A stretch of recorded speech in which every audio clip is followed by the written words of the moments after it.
welcome back to the channel. It's me, Searbear, and if you're new here, hello, my name is Searbear. It is so nice to meet you. Dun, dun, dun, dun. I am back today with another recipe from the Adventure Time Cookbook. Sarah, where have you been? This is a good question. I've been taking it easy recently, but I'm back, and I'm back today with another recipe. So the recipe is one that's been recommended forever ago, so thank you so much for your patience, logo. But we're making chili of the Nitosphere. We're making another Hudson Abadir meal. So, and I was looking at like all the stuff that we need. It said ghost pepper. I couldn't find ghost pepper, so I found scorpion pepper, and I'm like, okay, sure, why not? So I'm not sure if it'll wake up the dead, but it'll definitely wake something up in me, and probably will not be pleasant.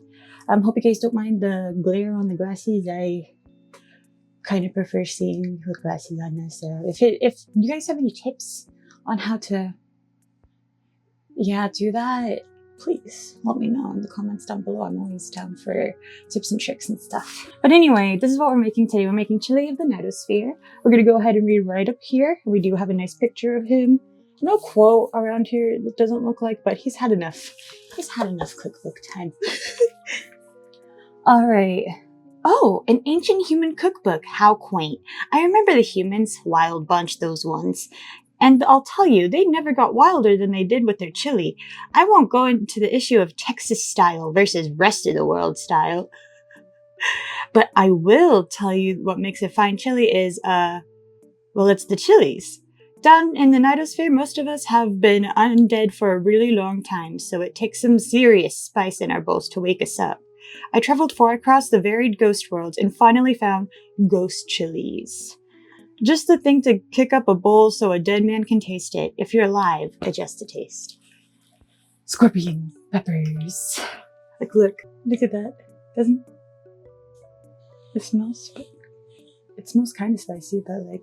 And then one of the things it said it was for achiote paste. I'm sorry if I butchered that. I found a replacement of cayenne and cumin and just mix it together. So that's going to be the substitute that I will be using today. So honestly, I don't think I've made chili from scratch before. Though it called for a chili can. So is it really made from scratch? No, it is not, but it's going to be really meaty because it also called for 1.5 pounds and they only came in like 1 pound increments. So I got 2 pounds, so it's going to be a little extra meaty.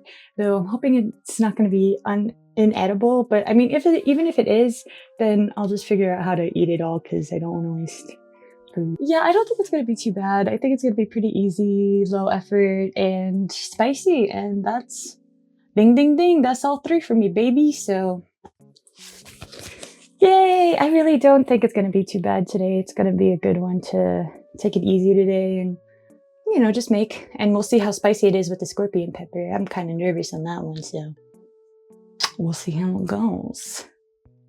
All right, and here are all the ingredients. Wow, not too bad, honestly. Okay, so let's go ahead and see what it says right down here and what we all got to do. In a heavy bottom saucepan, saute the onion and garlic in the vegetable oil over high heat until lightly caramelized. Add ground beef to the onions and brown until beef is about medium rare. Do not stir the beef around too much.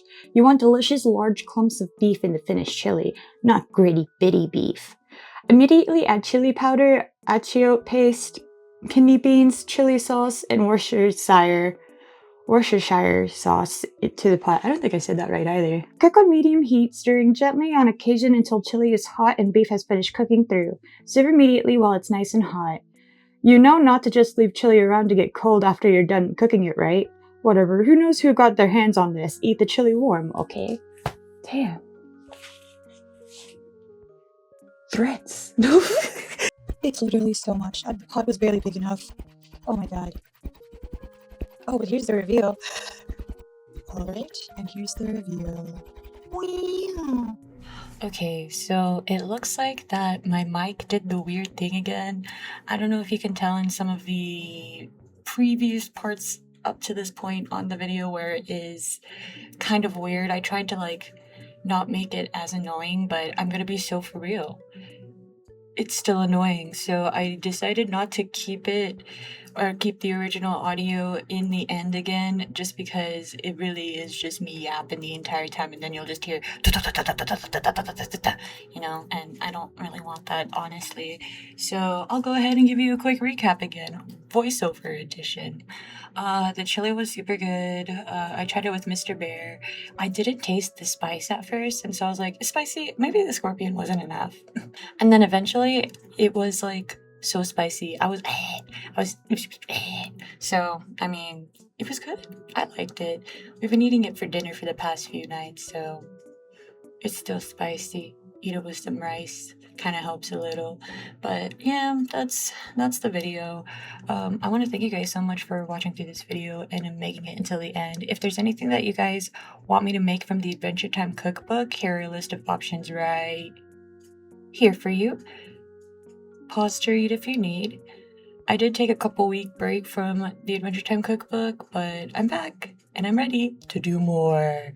So please leave your suggestion in the comments down below. Thank you so much for taking the time out of your day to hang out with me. I hope you all have a wonderful, wonderful rest of your day, and I hope to see you guys in the next video.